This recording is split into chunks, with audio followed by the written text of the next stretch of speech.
খবর পেয়ে কিন্তু ইতিমধ্যে সন্দেশখালীতে যে সিবিআই কর্তারা সাত সকালে এসে আমতালে বললা অর্থাৎ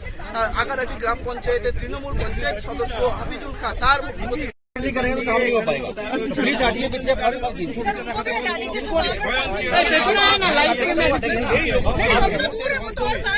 বক্সের মধ্যে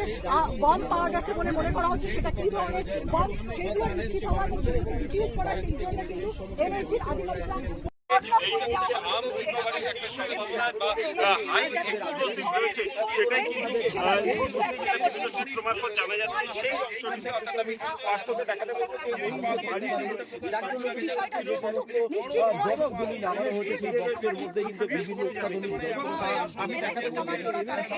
তারা যাবতীয় তৈরি হয়ে রাত লিখেছেন এবং বিপুল পরিমাণে